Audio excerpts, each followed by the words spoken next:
BNP chairperson Begum Khaleda জিয়াকে যে চিকিৎসা দেয়া হচ্ছে সেটি তার শরীর গ্রহণ করছে। এটি খুবই ইতিবাচক বলে জানিয়েছেন তার ব্যক্তিগত চিকিৎসক ডক্টর AZM জাহিদ হোসেন। রাতে এভারকেয়ার হাসপাতালের বাইরে ব্রিফিংয়ে তিনি কথা জানান। ডাক্তার জাহিদ বলেন, এভারকেয়ার হাসপাতালের মেডিকেল বোর্ড, যুক্তরাজ্য, যুক্তরাষ্ট্র, সৌদি আরব, সিঙ্গাপুর ও চীনের চিকিৎসকদের সমন্বয়ে তার চিকিৎসা চলছে। দলের ভারপ্রাপ্ত চেয়ারম্যান তারেক রহমান ও তার স্ত্রী ডক্টর জোবাইদা রহমান বেগম খালেদা জিয়ার চিকিৎসার অগ্রগতি নিয়ে সার্বক্ষণিক নজর রাখছেন।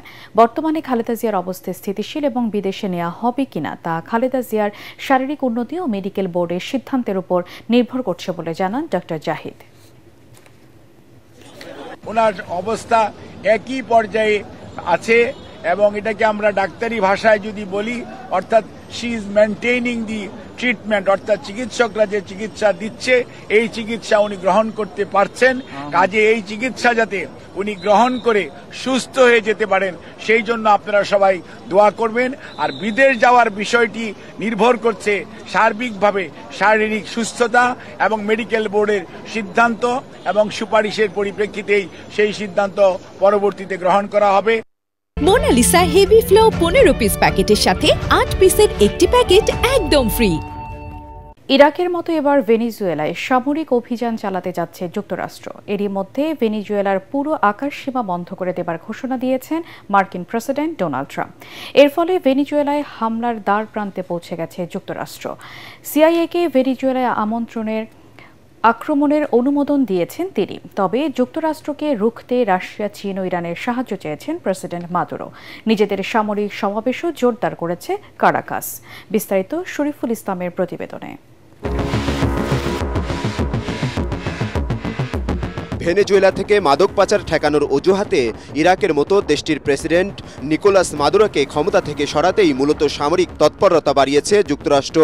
এরই মধ্যে অপারেশন সাউদার্ন স্পেয়ারের অধীনে ক্যারিবীয় অঞ্চলে 1 ডজনেরও বেশি যুদ্ধজাহাজ ও 15,000 সেনা মোতায়েন করেছে পেন্টাগন। বিশ্বের সবচেয়ে বড় বিমানবাহী রণতরী USS জেরাল্ড আর ফোর্ড পাঠিয়েছেন প্রেসিডেন্ট ডোনাল্ড ট্রাম্প। এর সঙ্গে রয়েছে ক্রুজার, ডেস্ট্রয়ার সহ 1 ডজনেরও বেশি যুদ্ধজাহাজ, আকাশ ও ক্ষেপণাস্ত্র প্রতিরক্ষা জাহাজ, উভচর আক্রমণ জাহাজ, আক্রমণাত্মক সাবমেরিন ও 10টি F-35 যুদ্ধবিমান। সামরিক বিশেষজ্ঞরা বলছেন, একবিংশ শতাব্দীতে এমন বড় সামরিক সমাবেশ আর হয়নি। 1989 সালের পানামা অভিযানের পর এটি সবচেয়ে বড়।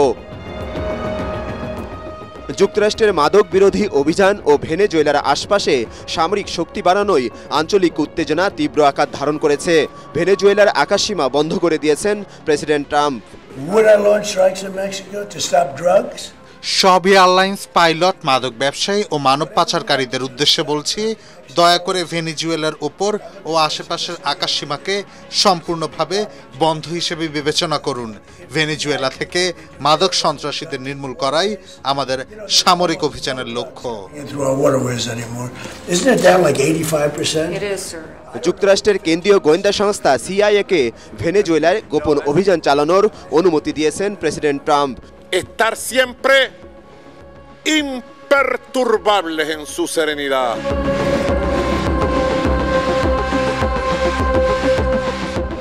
অন্যদিকে যুক্তরাষ্ট্রের এমন রণসজ্জার মাঝে ভেনেজুয়েলার সামরিক বাহিনীকে সর্বোচ্চ সতর্ক অবস্থায় থাকার নির্দেশ দিয়েছে মাদুরো সরকার। দেশজুড়ে হাজার হাজার সৈন্য ও রাশিয়ার তৈরি প্রায় 5,000 ক্ষেপণাস্ত্র মোতায়েন করা হয়েছে। রাশিয়া, চীন ও ইরানের কাছে সহায়তা চেয়েছেন ভেনেজুয়েলার প্রেসিডেন্ট নিকোলাস মাদুরো। তার দাবি, ভেনেজুয়েলায় সরকার পরিবর্তন করাই যুক্তরাষ্ট্রের মূল উদ্দেশ্য। যুক্তরাষ্ট্র সামরিক অভিযান চালালেও আমরাও বসে থাকব না। দেশের জনগণ আমার সাথে আছে। আমরা বন্ধু দেশগুলোর কাছে সহায়তা চেয়েছি। মূলত আমাকে ক্ষমতাচ্যুত করে দেশ ছাড়তে বাধ্য করতেই ট্রাম্প এসব পদক্ষেপ গ্রহণ করেছেন। তবে প্রশ্ন উঠছে, যুক্তরাষ্ট্রের হামলা বা আগ্রাসনের মুখে ভেনেজুয়েলা সত্যিই কতটা প্রস্তুত, তাদের সামরিক সামর্থ্যই বা কতটুকু। তবে আন্তর্জাতিক সম্পর্ক বিশ্লেষকরা বলছেন, ইরাকের প্রেসিডেন্ট সাদ্দামের মতো মাদুরোকেও ক্ষমতা থেকে সরিয়ে ট্রাম্প মিত্র দেশটির বিরোধী দলীয় নেতা, এবারের নোবেলজয়ী রাজনীতিবিদ মারিয়া করিনা মাসাদোকে ক্ষমতায় বসানোই মার্কিন প্রেসিডেন্টের আসল ফন্দি। শরীফুল ইসলাম, ATN বাংলা।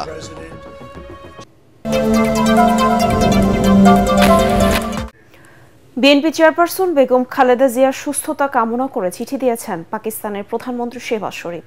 শনিবার রাতে দেওয়া চিঠিতে গভীর উদ্বেগ জানিয়ে পাকিস্তানের জনগণ, সরকার ও ব্যক্তিগতভাবে তার পক্ষ থেকে দ্রুত সুস্থতার জন্য প্রার্থনা এবং শুভকামনা জানান। চিঠিতে তিনি আরও বলেন, বাংলাদেশের উন্নয়নে খালেদা জিয়ার অসামান্য অবদান সর্বজন স্বীকৃত।